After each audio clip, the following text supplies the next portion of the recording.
अऊज़ु बिल्लाहि मिनश शैतानिर रजीम बिस्मिल्लाहिर रहमानिर रहीम वलिकुल्लि उम्मतिन जअलना मनसकन लियज़्कुरु स्मल्लाहि अला मा रज़क़हुम मिन बहीमतिल अनआम फ़इलाहुकुम इलाहुन वाहिदुन फ़लहु अस्लिमू वबश्शिरिल मुख़बितीन। मुअज़्ज़ज़ उलमाए किराम, मोहतरम बुजुर्गों, नौजवान भाइयों, प्यारे बच्चों, अल्लाह के फजल करम से आज इस मस्जिद में हम और आप बड़े मुबारक मौके पर ज़िलहिज्जा का पहला आशरा, साल के सबसे कीमती अय्याम, उनमें से हम एक दिन में आज अल्लाह के घर में बैठकर दीन की बातों को सुनने के लिए जमा हुए। अल्लाह रब्बुल आलमीन हमारी इस हाज़री को कबूल फरमाए। अभी आपने हज़रत इब्राहीम अलैहिस्सलातु वस्सलाम की सीरत के ताल्लुक़ से बड़ा कीमती खिताब बिरादर अजीज़ शेख अबुलैस मदनी हफ़िज़हुल्लाह का समाअत किया। मेरे भाइयों, इस मौके पर जब हम और आप इब्राहीम अलैहिस्सलाम की सुन्नत को जिंदा करते हुए अपने जानवरों की गर्दन पे छुरी चलाते हैं, हमें सिर्फ यही सुन्नत याद नहीं रहनी चाहिए। इब्राहीम की पूरी जिंदगी हमारे सामने होनी चाहिए।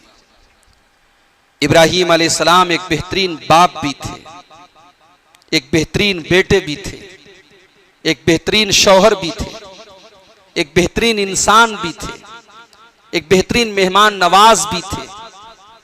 इब्राहीम अलैहिस्सलाम की जिंदगी के बड़े पहलू हैं। अल्लाह ताला ने एक लफ्ज इस्तेमाल किया इब्राहीम अलैहिस्सलाम के बारे में, इन्न इब्राहीम कान उम्मतन। बेशक इब्राहीम अलैहिस्सलातु वस्सलाम एक उम्मत थे। पूरी एक उम्मत के अंदर जो खूबियां होती हैं, जो कैरेक्टर्स होते हैं, जो क्वालिटीज होती हैं, वो अकेले इब्राहीम के अंदर थी। मौका पड़ा तो इब्राहीम मुनाजरा भी कर रहे हैं, वक्त आया तो इब्राहीम अपने बाप को नसीहत भी कर रहे हैं, समझा भी रहे हैं।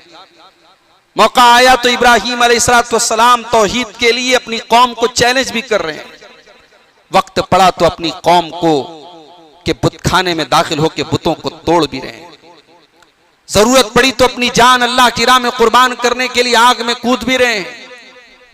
अल्लाह ने कुर्बानी मांगी तो अपने लखते जिगर इस्माइल को, दूध पीते बच्चे को और अपनी बीवी हाजरा को बेआबो गया सरजमीन। पानी गोश्त हम खा जाते हैं, चमड़ा कहीं और चला जाता है, खून कहीं और बह जाता। अल्लाह को इस कुर्बानी से अल्लाह को क्या मतलब है? कुर्बानी की रूह क्या है? कुर्बानी की हकीकत क्या है? अल्लाह ताला ने सूरह हज में फरमाया, लन यनालल्लाह लुहूमुहा वला दिमाउहा वलाकिन यनालुहु तक़वा मिनकुम। तुम्हारी कुर्बानी का खून अल्लाह ताला के पास नहीं जाता, तुम्हारी कुर्बानी का गोश्त अल्लाह ताला के पास नहीं जाता। अल्लाह के पास अगर पहुंचता है तो तुम्हारे दिलों का तकवा पहुंचता है, तुम्हारे दिलों का डर पहुंचता है। आजकल कुर्बानी का मौका चल रहा है, मेरा मोबाइल ज्यादा बिजी रह रहा है। मौलवी साहब, जानवर के अंदर ये मसला है, ये मसला है। जानवर खरीदने गए, जरा सी सींग टूटी है, लोग फोन करके पूछ रहे, मौलवी साहब सींग थोड़ी सी टूटी है, हो जाएगी कुर्बानी? हम और आप तो गुंजाइशें निकालते हैं। भाई, एक होता है आपने जानवर खरीद के आप लाए, लाने के बाद देखभाल करके आप लाए, लाने के बाद आपको लगा यार कान थोड़ा सा कटा है, सींग थोड़ी सी कटी, तो चलो वो एक मजबूरी है। आप जानवर खरीदने गए, अभी सौदा हुआ नहीं है, और आप देख रहे हैं कि इसके अंदर बज़ाहिर एक फॉल्ट है, और आप आलिम दीन को कॉल करके गुंजाइश तलाश कर रहे हैं। इब्राहीम की जिंदगी का एक सबक यह भी है मेरे भाई, इब्राहीम गुंजाइश नहीं तलाश करते थे। अल्लाह ने इब्राहीम की जिंदगी का सबसे बड़ा इम्तिहान जो लिया, उनको ख्वाब में दिखाया। अल्लाह डायरेक्ट भी तो हुक्म दे सकता था, इब्राहीम अपने बेटे को ज़बह कर दो। अल्लाह जिब्रील को भी तो भेज सकता था। अल्लाह ने ख्वाब दिखाया। अगर इब्राहिम गुंजाइश निकालने वाले इंसान होते गुंजाइश निकाल लेते कि अरे भाई मैंने ख्वाब देखा है, ख्वाब में आदमी बहुत कुछ देखता है, मगर वो अल्लाह के खलील थे, अल्लाह के पैगंबर थे।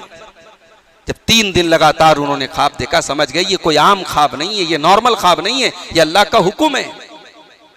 और जब इब्राहिम ने अपने बेटे को, अपने जवान बेटे को, उस बेटे को जिसका बचपन गुजरा है बाप के बगैर, जो पैदा हुआ दूध पीता बच्चा था, मां के साथ छोड़ के चले आए थे मक्का में, आज जब 18 साल का 20 साल का जवान हो गया, उस बेटे से जाके इब्राहिम कहते हैं मेरे बच्चे मैंने ख्वाब देखा है कि मैं तुझे ज़बह कर रहा हूं। यह नहीं कहा कि अल्लाह का हुक्म है, यह नहीं कहा अल्लाह का इम्तिहान है, बल्कि पूरी हकीकत बयान कर दी। या बुनैया इन्नी अरा फिल मनामी अन्नी अज़बहुका फंजुर माज़ा तरा, ऐ मेरे बच्चे मैंने ख्वाब देखा है कि मैं तुझे ज़बह कर रहा हूं, तू बता दे तेरी क्या राय है।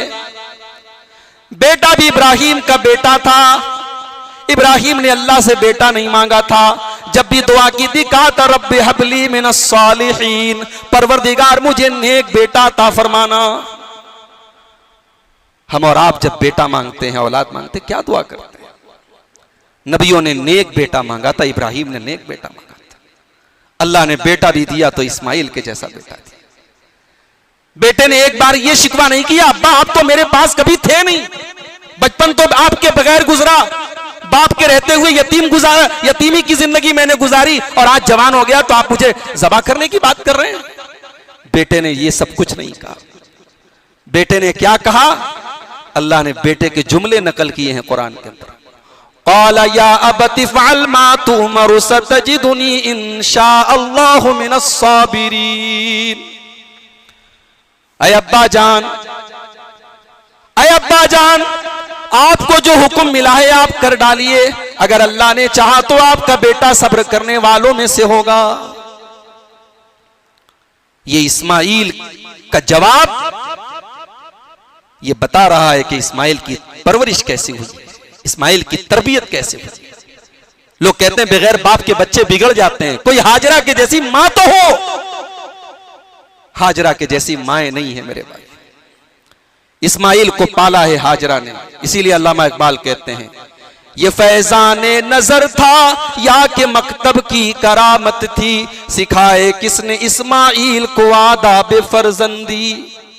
इस्माइल किसी मकतब में नहीं पढ़े थे, किसी मदरसे में नहीं पढ़े थे, इस्माइल का मदरसा हाजरा की गोद थी, इस्माइल की टीचर हाजरा थी, इस्माइल की मुरब्बी हाजरा थी, और उन्होंने ये तरबियत की थी कि आज इस इम्तिहान के लिए बेटा तैयार है। तो मेरे भाई, कुर्बानी सिर्फ गोश्त खाने खिलाने का नाम नहीं, कुर्बानी की रूह को समझो, कुर्बानी की हकीकत को समझो। और ये कुर्बानी कोई ऐसा नहीं है, आज जब बकरीद का त्योहार आता है मुल्क में तबका वो भी है जो कहता है साहब क्या जरूरत है इतना खून बहाने की, बेजुबान जानवरों की बड़ी याद आने लगती है बास लोगों को। कभी आपने गौर किया है? हमारे बिरादराने वतन के भी बहुत से त्योहारों पर बड़े बकरे कटते हैं, बड़े गोश्त खाए जाते हैं, तब किसी को इन जानवरों की याद नहीं आती। बकरीद पर खास तौर से याद आती है। बास लोग कहते हैं इको फ्रेंडली बकरीद मनाओ, बास बेवकूफ केक लाके केक काटते कहते हो गई बकरीद। अल्लाह की कसम, जितने का बकरा आप लाते उसका 10 गुना आप गरीबों को बांट दें, आपको कुर्बानी का सवाब नहीं मिलेगा। जितने का बकरा आप ला के ज़बह करते हैं, जितने का जानवर आप खरीद के लाते हैं, उसका 100 गुना आप अल्लाह की राह में तकसीम कर दें, कुर्बानी का सवाब आपको नहीं मिलेगा। शरीयत ने जहां जो इबादत का हुक्म दिया है वहां वही इबादत चलेगी, आपकी मर्जी का नाम दीन नहीं है। और जो ये कहते हैं ना कि कुर्बानी का पैसा बचा के गरीबों को बांट दो, उनको जाके बता दो कि बकरीद के त्योहार से लाखों नहीं करोड़ों गरीबों के परिवार जुड़े हैं। ये बकरियां पालने वाले कोई करोड़पति अरबपति नहीं, जानवर पालने वाले, इन गरीबों की रोजी रोटी बकरीद से जुड़ी है। इन कसाईयों की, जिनके 3-4 दिन के अंदर लाखों करोड़ों का काम हो जाता है, इन गरीब कसाब, इन गरीब कसाईयों का कारोबार जुड़ा है इस कुर्बानी से। चमड़े के व्यापारियों और चमड़े के का काम करने वाले न जाने कितने लाख परिवारों की रोजी रोटी जुड़ी है इस कुर्बानी से। कुर्बानी को खत्म करने वाले उन गरीबों के पेट पर लात मारना चाहते हैं। ये पूरी एक इंडस्ट्री जुड़ी है, एक बहुत बड़ा जो है समझिए एक बहुत बड़ी तिजारत जुड़ी है कुर्बानी से। इसलिए कुर्बानी अपने आप में अल्लाह की बहुत बड़ी नेमत है। कुर्बानी बहुत बड़ी नेमत है अल्लाह ताला की। ये सिर्फ गोश्त खाने खिलाने का मामला नहीं है, कुर्बानी के पीछे और भी बहुत सारी हिकमतें हैं। कुर्बानी की सबसे बड़ी हिकमत तो यही है, जब हम कुर्बानी करते हैं तो हम सैयदना इब्राहीम अलैहिस्सलाम को याद करते हैं। और जानते हो इब्राहीम अलैहिस्सलाम कौन है? इब्राहीम वो है जिनसे कोई नफरत नहीं करता। मुसलमान भी प्यार करता है, यहूदी भी मोहब्बत करता है, ईसाई भी मोहब्बत करता है। दुनिया में इब्राहीम इकलौती शख्सियत है जो सब में पॉपुलर है, सब में मकबूल है। अल्लाहु अकबर। इसकी वजह यह है इब्राहीम अल्लाह का हो गया, और जो अल्लाह का हो जाए अल्लाह सबके दिलों में उसकी मोहब्बत डाल देता है। इब्राहीम अल्लाह का हो गया। इब्राहीम अल्लाह की मोहब्बत के आगे इब्राहीम की नजर में किसी चीज की मोहब्बत नहीं, ना बीवी की, ना बच्चे की, ना अपनी जान की। हम तो बड़ी बड़ी बातें करते हैं ना, जानवर की कुर्बानी करना कौन सी बड़ी कुर्बानी है भाई? इब्राहीम तो वो हैं कि एक वो वक्त आया था, इब्राहीम का कसूर इतना था, अपनी कौम को तौहीद की दावत दे रहे थे, अपनी कौम को शिर्क से मना कर रहे थे। कौम ने सजा दे दी, फरमान सुना दिया, हर्रिकूहु, जला डालो इब्राहीम को। अल्लामा इब्ने कसीर नकल करते हैं इब्राहीम को जलाने के लिए इतनी बड़ी आग तैयार की गई, पूरा गांव जलाया जा सकता था, पूरा मोहल्ला जलाया जा सकता था, इतनी बड़ी आग तैयार की गई। और इब्राहीम के कपड़े उतार करके इब्राहीम को आग में डाला जा रहा है। आज इब्राहीम की जिंदगी खतरे में है, इब्राहीम की जान खतरे में है, मगर इब्राहीम की पेशानी पर कोई बल नहीं है, इब्राहीम के चेहरे पर कोई डर नहीं है। इब्राहीम की जुबान पर बस एक ही कलमा है, हस्बी अल्लाह व निअमल वकील। मेरा अल्लाह मेरे लिए काफी है, मेरे अल्लाह से बड़ा कोई कारसाज नहीं, मेरे अल्लाह से बेहतरीन कोई मदद करने वाला नहीं। अल्लाह चाहता तो बारिश के फरिश्ते को हुक्म दे देता, जाओ बारिश बरसा दो। अल्लाह चाहता तो हुक्म दे देता, हवाओं के फरिश्तों को हवा चला दो। मगर इब्राहीम ने अल्लाह की जात पर भरोसा किया था। आज अल्लाह ने डायरेक्ट आग को हुक्म दिया, या नारु कूनी बरदम व सलामन अला इब्राहीम, ऐ आग तू मेरे इब्राहीम के लिए ठंडी हो जा और सलामती वाली हो जा। मेरे भाइयों, हम कुर्बानी के जरिए इब्राहीम को याद करते हैं और हम ये आज़म करते हैं कि ऐ अल्लाह, तेरे खलील इब्राहीम अलैहिस्सलाम की अगर इस सुन्नत को हमने जिंदा किया है, ऐ अल्लाह तेरी रजा के लिए और तेरे हुक्म पर हम मरने मिटने को तैयार हैं। ऐ अल्लाह, ये तो तेरा करम है कि तूने हमें इन चौपायों को ज़बा करने का हुक्म दिया है। अगर तेरा हुक्म होता, अपनी जिंदगी की महबूब तरीन चीज को भी तेरी राह में कुर्बान करना होता तो हम कुर्बान कर देते। कुर्बानी का एक मकसद ये भी है कि साल में कुछ अय्याम ऐसे हों जिसमें खाने पीने पर बंदिश ना हो। आदमी के घर गोश्त आता है, आधा किलो 1 किलो गोश्त आता है, 2-4 बोटी लोगों ने खाई, लेकिन भाई कुछ अय्याम ऐसे हों जिनमें कोई बंदिश ना हो, खाओ कितना खाओ। इसीलिए कुर्बानी के अय्याम को अल्लाह के नबी ने फरमाया, अय्याम अक्ल व शुर्बिन, खाने और पीने के दिन है। बकरीद के दिन रोजा रखना हराम है, अय्याम तशरीक में रोजा रखना हराम है। कोई रोजा रखेगा उसका रोजा कबूल नहीं होगा, गुनाह पड़ेगा उसको। खाने पीने के दिन है भाई, खाओ पियो, बच्चों को खिलाओ, अहलो अयाल को खिलाओ। कुर्बानी का एक मकसद यह भी है कि गरीबों के घर में बेहतरीन गोश्त की खुराक पहुंच जाए। फुकरा और मसाकीन, समाज का वो तबका, कभी आप चिकन की दुकानों पर जाएं, आप चिकन खरीदते हैं, उसी चिकन की दुकान पर कुछ गरीब औरतें आती हैं, उस चिकन की जो टांगे होती हैं, उसकी जो पैर होते हैं ना, पंजे, वो बड़े सस्ते दामों में दुकानदार बेचता है। वो बेचारी गरीब औरत उन टांगों को खरीद लेती है और उसको जाके छील के उसको वो अपने घर में बनाती है। उसके बच्चों के लिए वही बहुत बड़ी खुराक है भाई, उसके लिए वही बहुत कीमती चीज है। अल्लाह अकबर। बकरीद का मौका आता है, गोश्त तकसीम हो रहा है। कितने गरीब घरों में जहां साल में कभी बकरे का गोश्त नहीं पहुंचा, वहां आज गोश्त पहुंच रहा है। ये कुर्बानी की बरकत है, ये ईद उल अज़हा की बरकत है।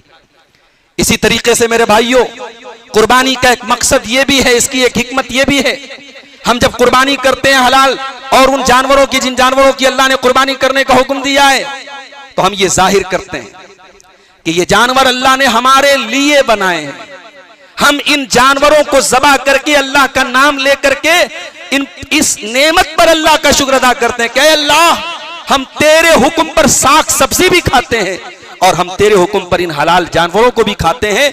ये हमारी खुराक के तौर पर तूने पैदा किया है और ये अल्लाह की बरकत है, ये अल्लाह की तरफ से दी गई बरकत है। हर साल लाखों करोड़ों की तादाद में कुर्बानी के जानवर ज़बह होते हैं और फिर पैदा होते हैं, फिर उनकी तिजारत होती है, पालने वाले उनको पालते हैं, कोई कमी नहीं है। अल्हम्दुलिल्लाह कोई कमी नहीं हो रही है। ये बरकत नहीं तो और क्या है, ये कुर्बानी की हिकमतें हैं मेरे प्यारे साथी।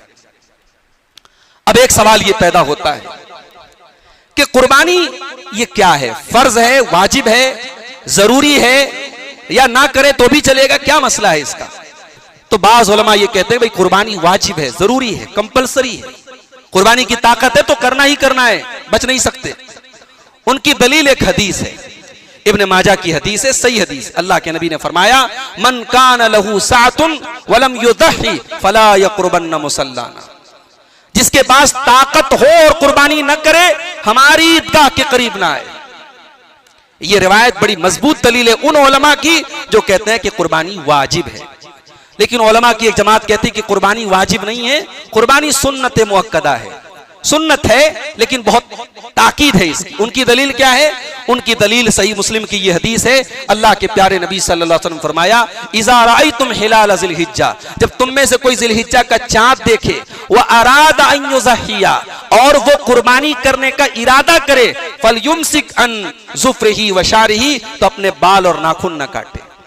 तो वो उलमा कहते हैं अगर कुर्बानी वाजिब होती तो नबी ने ये ना फरमाया होता कि इरादा करे, इरादा या कुर्बानी करना चाहे, भाई कुर्बानी तो करना ही करना अगर वाजिब होती। तो अल्लाह के नबी ने फरमाया जो चांद देखे और कुर्बानी करना चाहे, तो ये चाहे का लफ्ज बता रहा है कि गुंजाइश है। बहरहाल दोनों तरफ के दलाइल को सामने रख करके बहरहाल इतनी बात तो कन्फर्म है कि कुर्बानी की बहुत ताकीद है। अगर हम वाजिब ना भी माने तो ताकीद बहुत है, अगर कुर्बानी की ताकत हो तो जरूर कुर्बानी करना चाहिए। यहां एक बात याद रहे कि कुर्बानी का ज़कात के निसाब से कोई ताल्लुक नहीं है। बाज़ अहले इल्म की जो ये राय है कि जो साहिब निसाब हो, जिसके पास 52.5 तोला चांदी की मालियत हो या 7.5 तोला सोना की मालियत हो, वो वही कुर्बानी करेगा, ऐसा कोई मसला किसी सही हदीस से साबित नहीं। कुर्बानी का जानवर खरीदने की अगर आपके पास इस्तिताअत है तो आप कुर्बानी करें। ज्यादा मजबूत बात यही है कि कुर्बानी करना जो है ये सुन्नत मुअक्कदा है, इसकी बहुत ताकीद आई है। कुर्बानी की चंद शर्तें हैं। पहली शर्त यह है कि कुर्बानी आप जिस जानवर की करें वो बहीमतुल अनाम में से हो। बहीमतुल अनाम चौपाए। अल्लाह ताला ने सूरह हज की आयत नंबर 34 में फरमाया वलिकुल्लि उम्मतिन जअलना मनसका, हर उम्मत में हमने कुर्बानी का हुक्म दिया है, लियज़कुरुस्मल्लाहि अला मा रज़क़हुम मिन बहीमतिल अनाम, ताकि लोग उन जानवरों के ऊपर अल्लाह का नाम ले जो हलाल जानवर, जो चौपाए, जो बहीमतुल अनाम उनको अल्लाह ने दिए हैं। अब यहां बहीमतुल अनाम का जिक्र है। ये बहीमतुल अनाम कौन है? सूरह अनाम के अंदर अल्लाह ताला ने वाज़े कर दिया कि 8 जानवर हैं, गाय बैल, बकरा बकरी, भेड़ा भेड़ी, ऊंट ऊंटनी, ये 8 जानवर हैं जो बहीमतुल अनाम हैं। तो कुर्बानी का जानवर इन 8 जानवरों में से होना चाहिए। दूसरी शर्त यह है कि कुर्बानी का जानवर मुसिन्ना होना चाहिए। अल्लाह के नबी फरमाते हैं ला तस्बहु इल्ला मुसिन्नतन, कुर्बानी मुसिन्ना जानवर की करो। मुसिन्ना किसको कहते हैं? जिस जानवर ने दूध के दांत तोड़ दिए हो और 2 दांत उसको निकल आए हो। ये ऐसा स्टैंडर्ड बताया अल्लाह के नबी ने कि ये पूछने की जरूरत ही नहीं जानवर कितने साल का है। ये सवाल भी अक्सर आता है कि अगर जानवर घर का पला हो और 1 साल का हो चुका हो और मोटा ताजा हो और दांत ना निकला हो, भाई घर का पला हो चाहे बाहर का पला हो, अल्लाह के रसूल ने पहचान ऐसी बताई है जो यानी पूरी दुनिया में और किसी भी जमाने में जिसको स्टैंडर्ड बनाया जा सकता है, मेयार बनाया जा सकता है कि जानवर का दता होना जरूरी है। हाँ, भेड़ा जो है, भेड़े के अंदर गुंजाइश है। अल्लाह के नबी ने फरमाया कि उसके अंदर उदंत भी चल जाएगा। उसको मुसिन्ना के पहले की जो उम्र होती है उसको अरबी में जज़ा बोलते हैं, तो भेड़ का जज़ा भी काफी हो जाएगा, उसमें कोई हरज की बात नहीं है। इसी तरीके से कुर्बानी का जो जानवर है उसमें एक शर्त यह भी है कि वो ऐब से पाक हो, कोई ऐसा ऐब ना हो जो बिल्कुल वाज़े है। अल्लाह के नबी ने फरमाया अरबउन ला तजूज़ु फिल अज़ाही, 4 जानवरों की कुर्बानी जायज नहीं है। अल अवरु अल औराउ बय्यिनुन अवरुहा, जानवर काना हो और बिल्कुल साफ लग रहा हो कि इसकी एक आंख खराब है, तो जब एक आंख का खराब जानवर की कुर्बानी नहीं कर सकते तो जाहिर है दोनों आंख खराब, अगर अंधा है तो बदरिया वाला नहीं कर सकते। वल अर्जाउ बय्यिनुन ज़लउहा, और ऐसा लंगड़ा हो साफ लग रहा है इसकी एक टांग काम नहीं कर रही है, ऐसे जानवर की कुर्बानी नहीं। वल मरीज़तु बय्यिनुन मरदुहा, जानवर बिल्कुल बीमार है, लग रहा है कि बीमार है, ऐसा जानवर नहीं खरीदना चाहिए। वल कसीरुल लती ला तुनकी, और ऐसा जानवर भी कुर्बानी नहीं कर सकते उसकी कि जिसमें बिल्कुल गूदा ही ना हो, बिल्कुल कमजोर हो, दुबला पतला हो, ऐसे जानवर की भी कुर्बानी हम नहीं कर सकते। तो ये 4 ऐब अल्लाह के नबी ने बयान किया। अब जो इससे कमतर ऐब है, सींग टूटा हुआ है, कान कटा हुआ है, जाहिर है कि उन जानवरों की भी कुर्बानी अगर हम नाजायज ना भी माने तो बहरहाल बेहतर नहीं है। आप हजरत अली कहते जब हम लोग जानवर खरीदने जाते थे तो हम बहुत चेक करते थे, हम उसके कान वगैरह बहुत चेक करते थे कि कोई ऐब तो नहीं है, इसलिए जानवर जो है बिल्कुल पाक साफ खरीदें, सही सालिम खरीदें। इन्नल्लाह तय्यबुन ला यक़बलु इल्ला तय्यबन, अल्लाह ताला पाक है, पाक चीज को कबूल करता है। एक सवाल यह है कि अगर जानवर खरीद के ले आए, खरीद के लाने के बाद जानवर जो है बीमार हो गया तो अब क्या करें? अब अगर आपके पास ताकत है दूसरा जानवर लाने की तो उसको ज़बह कर दे, बकरीद के पहले दूसरा ले आए।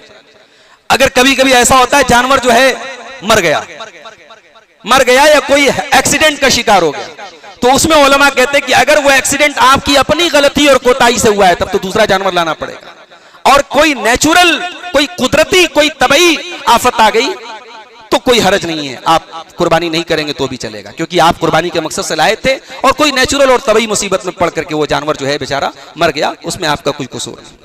दूसरे जानवर की ताकत हो तो आप ले आए, वरना कोई मसला नहीं। तो बहरहाल जानवर जो है वो सही सालिम होना चाहिए, ये शर्त है। कुर्बानी की एक शर्त यह भी है कि कुर्बानी मुतय्यन वक्त में की जाए। कुर्बानी का वक्त कब शुरू होता है? ईद उल अजहा के दिन, ईद की नमाज के बाद।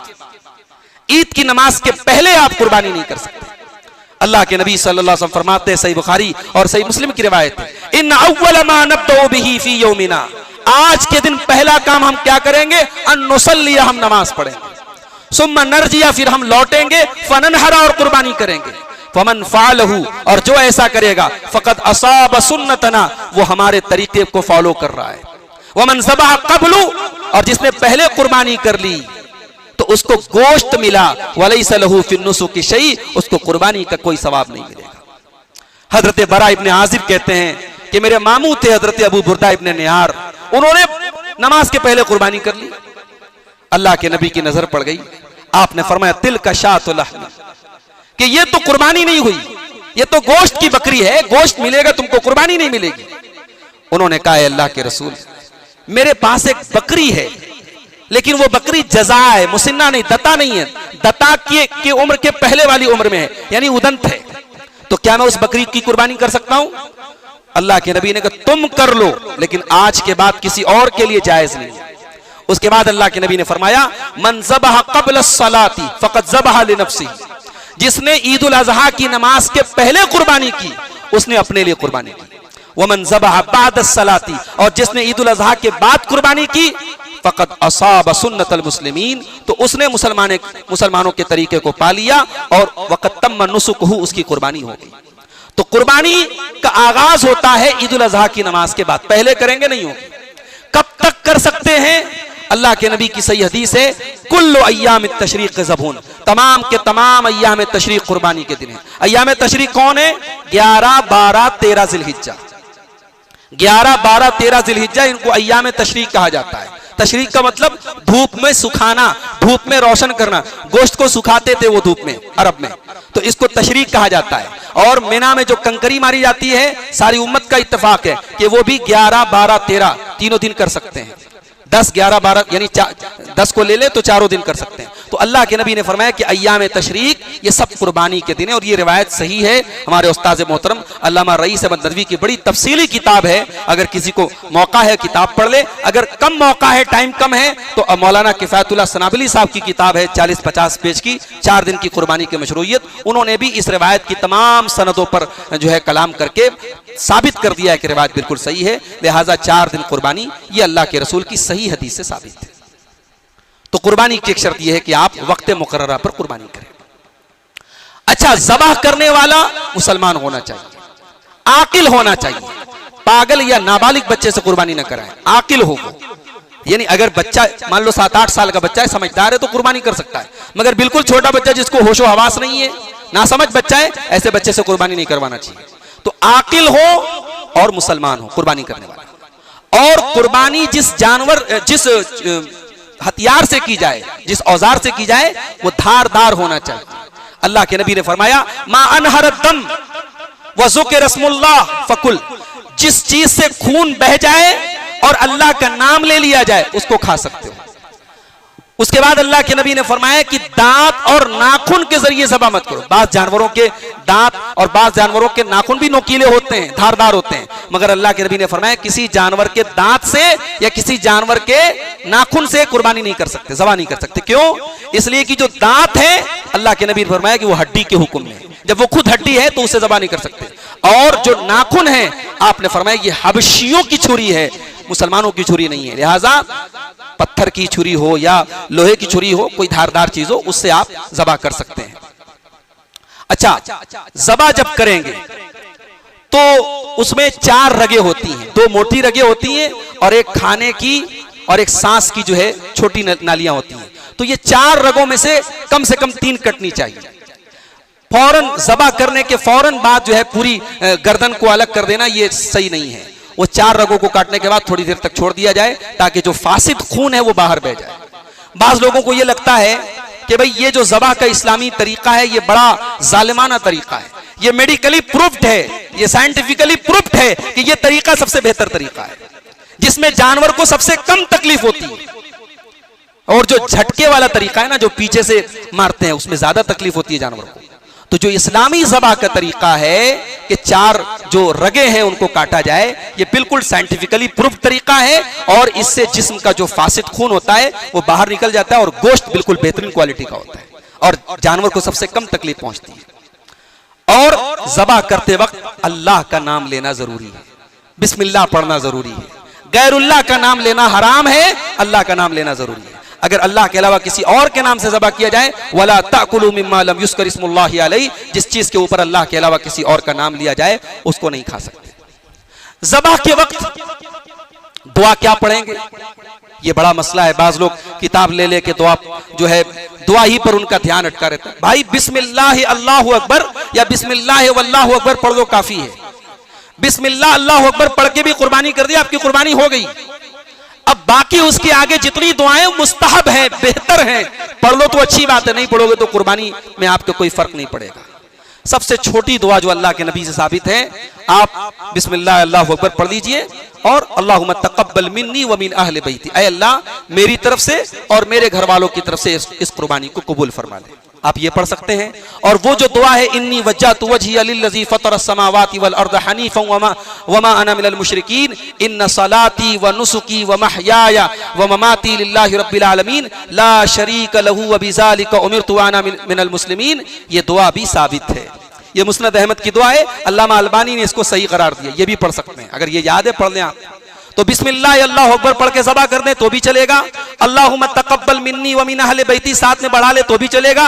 अल्लाहुम्मा इन्नी वज्जहतु वाली पूरी दुआ शामिल कर ले तो भी चलेगा।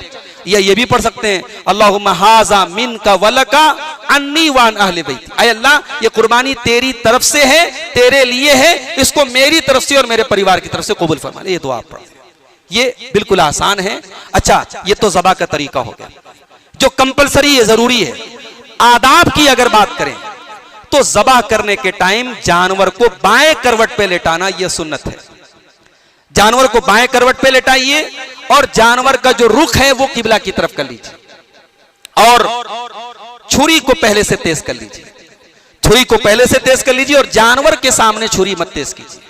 अल्लाह के नबी ने फरमाया, इन्नल्लाह कतबल एहसान अला कुल्li शै, अल्लाह ताला ने हर चीज के साथ भलाई का हुक्म दिया है। फैज़ा क़तलतुम फ़अहसिनुल क़ितला, जंग के मैदान में भी दुश्मन से लड़ाई कर रहे हो, वहां भी जानवरों की तरह कत्ल नहीं करना, एहसान के साथ कत्ल करना है जो नॉर्मल तरीका है। वइज़ा ज़बहतुम फ़अहसिनुज़ ज़बह, और जब जानवर को ज़बह करो तो अच्छे तरीके से ज़बह करो।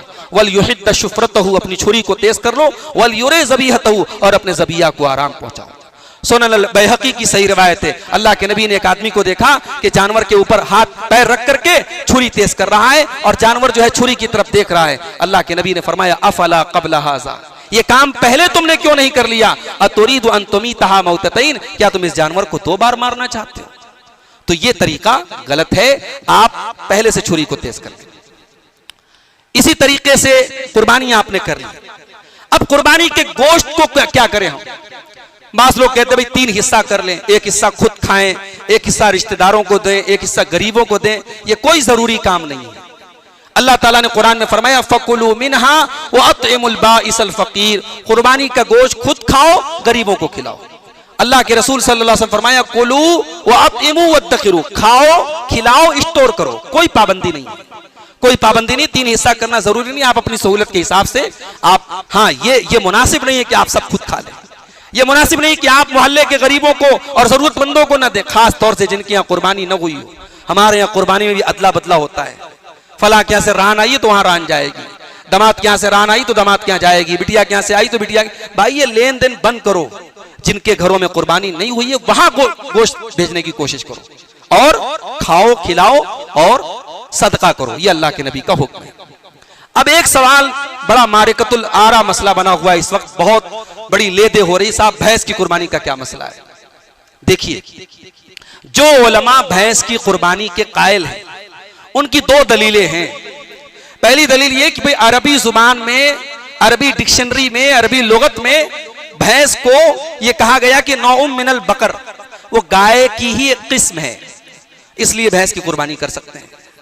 और दूसरी दलील वो ये देते हैं कि भाई जब ज़कात, भैंस का कोई आदमी कारोबार कर रहा है, अब भैंस की ज़कात कैसे निकालेगा? नबी के दौर में तो भैंस होती नहीं थी, तो ज़कात निकालने में वो गाय का एतबार करेगा, जैसे गाय की ज़कात निकाली जाती है वैसे भैंस की ज़कात निकालेगा। तो ये वो कहते हैं जब ज़कात में आप गाय के ऊपर उसको क़ियास कर रहे थे तो कुर्बानी में आप क्यों नहीं क़ियास कर सकते? ये 2 मजबूत दलीलें उन उलमा की है जो ये कहते भैंस की कुर्बानी कर सकते हैं। लेकिन दूसरी तरफ उलमा की एक जमात ये कहती है कि कुर्बानी एक इबादत है और इबादत जो होती है शरीयत में तौकीफी होती है। तौकीफी का मतलब जहां शरीयत ने जितना कहा उतना ही करना है, उसमें दिमाग नहीं लगाना है। तो जब कुर्बानी के 8 जानवरों का जिक्र है तो 9वां जानवर हम नहीं कर सकते। नबी के जमाने में हलाल जानवर बहुत सारे थे, आप तो यहां भैंस को कह रहे हैं कि वो गाय की एक किस्म है। नबी के जमाने में नील गाय पाई जाती थी और नील गाय को अरबी में कहते हैं अल बकरुल वाशी, उसके नाम में बकर दाखिल है, उसको लुगत में जाने की जरूरत नहीं। अल बकरुल वाशी, नील गाय को बकर कहा गया है, मगर नील गाय की कुर्बानी नहीं कर सकते। नबी के दौर में थी लेकिन कुर्बानी नहीं है उसकी, नबी के दौर में हिरन थी लेकिन कुर्बानी नहीं है। तो हलाल जानवर तो बहुत सारे हैं लेकिन कुर्बानी मखसूस जानवरों की करना है। तो ये उन उलमा की राय है जो ये कहते हैं भाई कुर्बानी भैंस की नहीं करना चाहिए। उनका ये कहना है कि ज़कात में चूंकि पैसा देना है वहां एहतियात का तकाजा ये है कि हम भैंस की ज़कात दें, लेकिन कुर्बानी में चूंकि कुर्बानी उन्हीं जानवरों की करना है जिनका जिक्र है कुरान और सुन्नत में, लिहाजा भैंस की कुर्बानी से परहेज करना ज्यादा बेहतर है। तो ये दोनों उलमा इस मामले में बहुत ज्यादा तशद्दुद से काम ना लें। ये कोई ऐसा मसला नहीं जिसमें वाज़े तौर पर कुरान की आयत मौजूद हो और नबी की हदीस मौजूद हो और कोई अगर खिलाफ वर्जी कर दे तो हलाल और हराम का मसला आ जाए, ये ऐसा मसला नहीं। इसलिए जो लोग इस तरीके की जबान इस्तेमाल करते हैं नाजायज है भैंस की कुर्बानी करना, ये बड़ी जसारत की बात है, बड़ी जुरत की बात है। ऐसे अल्फाज इस्तेमाल, आप ज्यादा ज्यादा ये कह सकते हैं बेहतर नहीं है, मुनासिब नहीं है, हम इसको ठीक नहीं समझते, हम बाकी जानवरों को काफी, इस तरीके की ताबीर आप इस्तेमाल करें। नाजायज और हराम कहना और ये कहना कि कुर्बानी नहीं होगी, ये तशद्दुद वाली जुबान है, ये इस्तेमाल नहीं करनी चाहिए। एक सवाल ये भी पैदा होता है कि साहब मैयत की तरफ से कुर्बानी का क्या मसला है? भाई जिंदगी में कुर्बानी करो, भाई मरने के बाद की कुर्बानी की चिंता काहे करते हो? कोई वालिद जिंदा है, वालिद की कदर नहीं, वालिदा जिंदा है, वालिदा की कदर नहीं, इंतकाल हो गया, अब्बा की तरफ से कुर्बानी कर सकते हैं कि नहीं, अम्मा की तरफ से कुर्बानी कर सकते हैं? भाई साहब अम्मा की उतनी खिदमत कर लेते जितने की आप कुर्बानी करना चाहते हैं। तो ये बड़ा मसला है हमारे यहाँ कि मुर्दे की तरफ से कुर्बानी कर सकते हैं कि नहीं। तो याद रखिए, मुर्दे की तरफ से अलग से कुर्बानी का कोई सबूत नहीं मिलता। मुर्दे की तरफ से अलग से आप जानवर खरीद के लाएं, अब्बा के नाम से अम्मा के नाम से उसकी कुर्बानी करें, इसका कोई सही हदीस से सबूत नहीं मिलता। अलबत्ता अपनी कुर्बानी में आप शामिल कर लें, जब एक जानवर की कुर्बानी जब पूरे परिवार की तरफ से हो सकती है और अल्लाह के नबी सल्लल्लाहु अलैहि वसल्लम जो कुर्बानी करते थे उसमें आप अपनी उम्मत के उन लोगों की तरफ से भी कुर्बानी करते थे जिन्होंने कुर्बानी नहीं की, उसमें जिंदा मुर्दा सब शामिल थे। इसलिए आप अपने घर के अपने उन रिश्तेदारों की तरफ से भी कुर्बानी में उनको शामिल कर सकते हैं जो दुनिया से इंतकाल कर चुके हैं। आप मिसाल के तौर पर ये नियत कर ले कि अल्लाह इस कुर्बानी को मेरी तरफ से, मेरे घर वालों की तरफ से और मेरे मरहूम वालिद की तरफ से, मेरी मरहूम वालिदा की तरफ से कबूल फरमा ले। ये नियत आप कर सकते हैं। अलग से मैयत की तरफ से कुर्बानी करना ये ठीक नहीं है। बड़े जानवर में, गाय और ऊंट में 7 लोग हिस्सा ले सकते हैं। अल्लाह के नबी की सही हदीस मौजूद है। हजरत जाबिर रजी अल्लाह ताला ने फरमाते हैं कि नबी के दौर में हम लोग गाय और ऊंट में 7 लोग हिस्सा लेते थे। हजरत अब्दुल्लाह इब्न अब्बास कहते हैं कि हम नबी के दौर में गाय में 7 और ऊंट में 10 लोग हिस्सा लेते थे। तो इस तरीके से बड़े जानवर में हिस्सा लिया जा सकता है। लेकिन छोटा जानवर जो है वो एक फैमिली की तरफ से काफी है। अगर मान लो एक घर में 4 परिवार है, चारों की चूल्ही अलग अलग, चारों का किचन अलग अलग है, तो वो 4 परिवार माना जाएगा।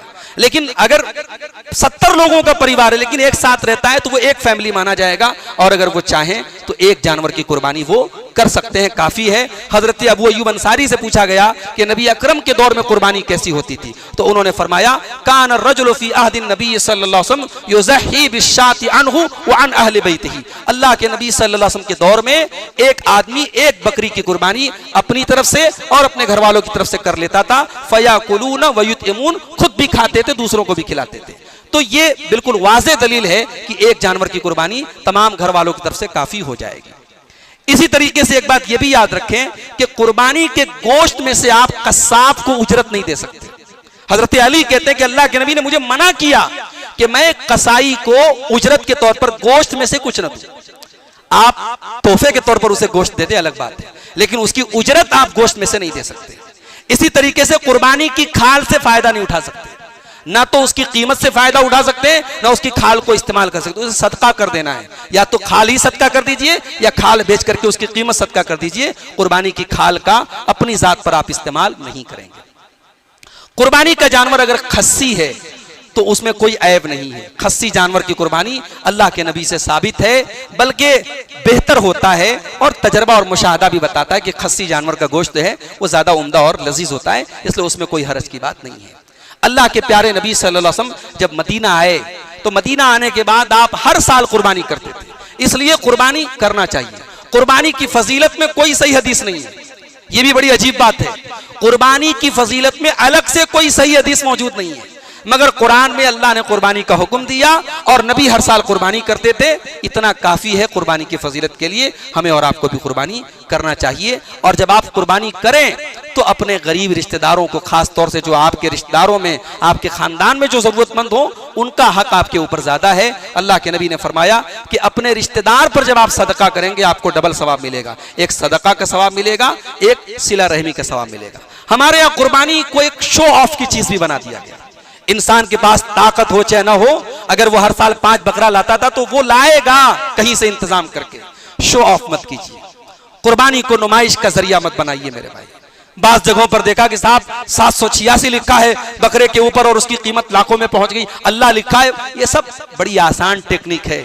जानवर के जिस्म पर अल्लाह या मोहम्मद या चांद तारा बना लेना या 786 लिखना है, सब बहुत पुराना फार्मूला है। इसकी बुनियाद पर जानवरों की कीमत लाखों में पहुंच रही है, तो ये हिमाकत है, ये हिमाकत है मेरे भाई, और ये यकीनन फजूल खर्ची है। आप नॉर्मल अपनी ताकत के मुताबिक जानवर लाएं और रियाकारी से बचें, और कोशिश करें कि उन इलाकों में जहां कुर्बानी नहीं हो रही है वहां पर भी आप कुछ जानवर भेज दें। एक तो ये कि भाई आप अपने घर कुर्बानी करके गोश्त बांट रहे हैं, और कुछ इलाके अगर बनारस में ऐसे जहां गुर्बत बहुत ज्यादा है, कुछ जानवर आप खरीद करके वहां कुर्बानी करवा दीजिए। इंशाल्लाह वो भी आपके लिए एक बड़े अज्र व सवाब का बाइस होगा। इसी तरीके से कुर्बानी के ताल्लुक से एक बात यह भी याद रखें कि कुर्बानी ये इसके अंदर जो है तौहीद बहुत जरूरी है। कुर्बानी की शराइत में से एक शर्त यह है, कुर्बानी का सबसे बड़ा सबक यह है कि हम अल्लाह के लिए करते हैं। इसलिए कुर्बानी में किसी और अल्लाह के अलावा किसी वली, किसी नबी, किसी पीर को खुश करने, बाज लोगों को देखा कि साहब वो अल्लाह के नबी की तरफ से कुर्बानी कर रहे हैं, अल्लाह के नबी की तरफ से कुर्बानी कर रहे हैं। नबी से सबसे ज्यादा मोहब्बत करते थे साहबे किराम ने कभी कुर्बानी नहीं की। नबी की अज़वाज मुत्तहरात नबी के कई बरस बाद तक जिंदा रही, उन्होंने कभी कुर्बानी नहीं की नबी की तरफ से। और आज उम्मत के लोग जो है नबी की तरफ से कुर्बानी कर रहे हैं। अल्लाह के वास्ते ये फजूल काम ना करें, जो सही काम है, जो जायज़ काम है, जो किताब और सुन्नत से साबित काम है, वो काम करें, वही हमारे लिए काफ़ी है। और आखिर में यही अर्ज़ करूँगा मेरे भाइयों, मुल्क का माहौल भी आप देख रहे हैं, कुर्बानी में आप सफाई सुथराई का मुकम्मल लिहाज रखें। ये अलग से कहने की ज़रूरत भी नहीं है, हमारा दीन पाकी और सफाई का दीन है। अगर कुर्बानी के त्यौहार के बाद अगर हमारी गंदगियों की वजह से अगर हमारे इलाकों से खुद हमारा अगर गुजरना दूभर हो रहा है, तो इसका मतलब कि हमने सफाई सुथराई के उसूलों का लिहाज नहीं रखा। कंटेनर बने हुए हैं, आपके मलबे उन्हीं कंटेनरों में जाने चाहिए। इधर उधर गोश्त की बोटियां फेंक देना, कुत्तों का पूरे मोहल्ले में उन बोटियों को जो है इधर उधर लेके जाना, ये हमारी इस इबादत का और हमारे इस त्यौहार का बड़ा घिनौना मजाक है मेरे भाइयों। गोश्त अगर अपने रिश्तेदारों वगैरह लेके जाएं, कवर करके ले जाएं। ये हम इस मुल्क में मिली जुली तहजीब के साथ रहते हैं। इस मुल्क का एक बड़ा तबका ऐसा है जो गोश्त नहीं खाता है, जो इन तमाम चीजों को दूसरी नजर से देखता है। हमें बिला वजह उनके जज्बात को मजरू नहीं करना है। हम अपनी आराम से अपनी कुर्बानी करें, लेकिन खुले रास्तों में, आम रास्तों में न करें, अपने घरों में, प्राइवेट प्लेसेस में करें और गोश्त वगैरह को शो न करें।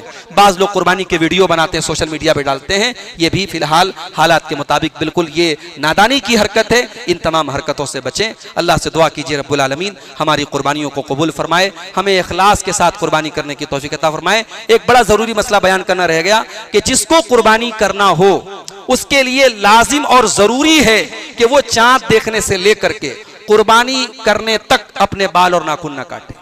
अब इसमें एक मसला ये पैदा होता है कि मान लो गार्जियन को कुर्बानी करना है, अब उसके बच्चे हैं, घर के और अफराद हैं, क्या सबको बाल और नाखून नहीं काटना है? तो देखो, जरूरी तो सिर्फ गार्जियन के लिए है, बाकी लोगों के लिए मुस्तहब और बेहतर है कि वो अपने बाल और नाखून ना काटे। जिसकी तरफ से जो मेन कुर्बानी करने वाला है उसको, उसके लिए तो लाजिम है कि वो अपने बाल और नाखून ना काटे, बाकी घर के अफराद भी बाल और नाखून ना काटे तो बेहतर है। इसी तरीके से जो लोग कुर्बानी नहीं कर रहे हैं, जिनके पास ताकत नहीं है, उनके बारे में अबू दाऊद की सही रिवायत है, अल्लाह के नबी ने फरमाया कि अगर वो अपने बाल और नाखून न काटें और ईद उल अजहा के दिन जब नमाज हो जाए और लोग अपनी अपनी कुर्बानी कर लें और उसके बाद वो अपने बाल और नाखून साफ कर लें, फतिल का तमाम उज़हियत ही, उसको पूरा कुर्बानी का सवाब मिलेगा। ये अल्लामा अलबानी ने इस रिवायत को सही करार दिया है। तो ये बहुत बड़ा सवाब है। जो लोग कुर्बानी करने की ताकत नहीं रखते हैं वो भी अगर इस अमल को कर लें तो इससे इंशाअल्लाह उसको सवाब मिल जाएगा। अल्लाह से दुआ है रब्बुल आलमीन हमें सुकून के साथ, अमन और चैन के साथ अपना ये त्यौहार मनाने की तौफीक अता फरमाए। रब्बुल आलमीन हमारे मुल्क में अमन चैन बरकरार रखे। रब्बुल आलमीन हमारे कारोबार में, हमारे रिस्क में बरकत अता फरमाए। जो हम में से बीमार हैं अल्लाह उनको शिफाए कामिल आजिल अता फरमाए। अल्लाह रब्बुल आलमीन हमें हर इबादत को अपने नबी के तरीके पर अंजाम देने की तौफीक अता फरमाए। बिदात और खुराफात से बचाए, शिरकिया कामों से बचाए, जब तक दुनिया में जिंदा रखे, इस्लाम पर जिंदा रखे और हम सब का खातिमा ईमान पर हो। आमीन व आखिर दावाना अनिल हम्दुलिल्लाहि रब्बिल आलमीन।